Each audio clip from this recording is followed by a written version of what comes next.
71 ദിവസത്തെ കാത്തിരിപ്പും അർജുന്റെ അന്ത്യകർമ്മം നിർവഹിക്കാൻ വേണ്ടി ഒരു അസ്ഥിയെങ്കിലും കിട്ടണമെന്ന കുടുംബത്തിന്റെ നിശ്ചയദാർഢ്യവുമാണ് അർജുൻ ദൗത്യത്തിൽ നിർണായകമായിരുന്നത്.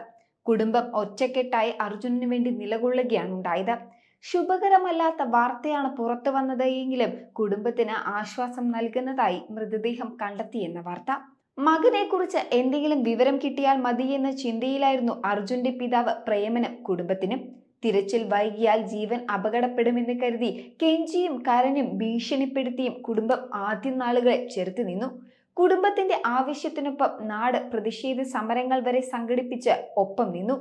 കുടുംബം ഒറ്റപ്പെടാതിരിക്കാൻ അർജുന്റെ ഭാര്യ കൃഷ്ണപ്രിയയ്ക്ക് വേങ്ങേരി സർവീസ് സഹകരണ ബാങ്കിൽ ജോലി നൽകി പാർട്ടിയും ചേർത്ത് പിടിച്ചു.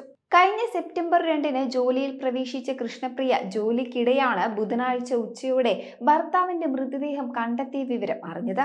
കാത്തിരിപ്പിനും നിസ്സഹായതയ്ക്കും പരാതിപ്പെടലുകൾക്കും ഒടുവിലാണ് അർജുൻ ഇനി ജീവനോടെ വരില്ല എന്ന യാഥാർത്ഥ്യത്തിലേക്ക് ആ വീടെത്തിയത്.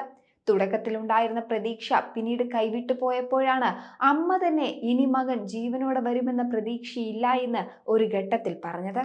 മകൻ തിരിച്ചു വരില്ലെന്ന കനത്ത നിസ്സഹായതയേക്കാൾ തിരിച്ച് നീണ്ടുപോകുന്നതിലെ അമർഷമായിരുന്നു ആ വാക്കുകളിൽ. എങ്കിലും അത്ഭുതം പ്രതീക്ഷിച്ച ആ കുടുംബം മുട്ടാത്ത വാതിലുകളില്ല. ശിരൂരിൽ അപകടം നടക്കുന്നതിന്റെ തലേ ദിവസം അർജുൻ ഫോണിൽ കുടുംബത്തെ ബന്ധപ്പെട്ടിരുന്നു. പിന്നീട് അർജുന്റെ വിളി വരാതിരുന്നത് അസ്വാഭാവികമായി തോന്നിയതോടെയാണ് കുടുംബം അന്വേഷിച്ചിറങ്ങിയത്. ലോറിയുടെ ലൊക്കേഷൻ ശിരൂരിലാണ് എന്ന് മനസ്സിലായി. ജിതിനും മനാഫും സഹോദരനും ഉൾപ്പെടെയുള്ളവർ തിരിഞ്ഞു ചെന്നു. അവിടുത്തെ രക്ഷാപ്രവർത്തനത്തിന് വേഗമില്ല എന്ന് കണ്ടതോടെയാണ് ഭരണതലത്തിലെ ഇടപെടലിനായി MP-യെയും മുഖ്യമന്ത്രിയെയും കണ്ടത്. ജീവനോടെ കണ്ടെത്താനുള്ള സമയം പാഴാകുന്നു എന്ന് കണ്ടതോടെയാണ് കുടുംബം ശിരൂരിലെ ദൗത്യ രീതിയിൽ അപ്രാപ്തി പ്രകടിപ്പിച്ചത്.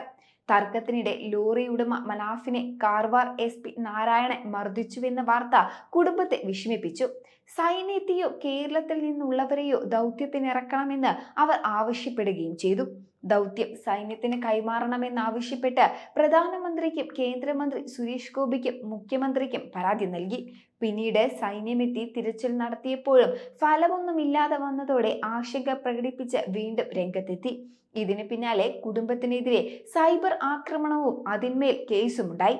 13 ദിവസം പിന്നിട്ട് തിരിച്ചിൽ താൽക്കാലികമായി നിർത്തിവെക്കാൻ കർണാടക സർക്കാർ ഒരുങ്ങിയതോടെ വീണ്ടും കുടുംബം ആശങ്ക പങ്കുവെച്ച് രംഗത്തെത്തി.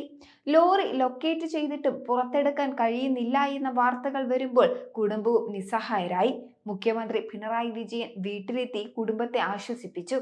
1 മാസവും 3 ദിവസവും കഴിഞ്ഞപ്പോൾ കർണാടകയിൽ നിന്നും കണ്ണാടിക്കല്ലിലെ വീട്ടിലെത്തി അർജുന്റെ കുടുംബത്തെ ഈശ്വർ മാൽപെ സന്ദർശിച്ചു. എന്റെ മകനെ കണ്ടെത്തിയില്ലേ എന്ന ചോദ്യമായിരുന്നു അമ്മയ്ക്ക് ഈശ്വർ മാൽപെയോട് ആകെ ചോദിക്കാനുണ്ടായിരുന്നത്. ആ അമ്മയ്ക്കും കുടുംബത്തിനും അർജുനെ കണ്ടെത്തുമെന്ന് വാക്ക് നൽകിയാണ് മാൽപെ മടങ്ങിയത്. എന്നാൽ വീണ്ടും തിരച്ചിൽ ആരംഭിച്ച 3-ാം ദിവസം ഈശ്വർ മാൽപെയ്ക്ക് ദൗത്യം ഉപേക്ഷിച്ച് മടങ്ങേണ്ടി വന്നു. അവിടുന്ന് 3-ാം ദിവസം ഈശ്വർ മാൽപെ ഇല്ലാതെ തന്നെ ഈ ദൗത്യം പൂർത്തിയാവുകയാണ്.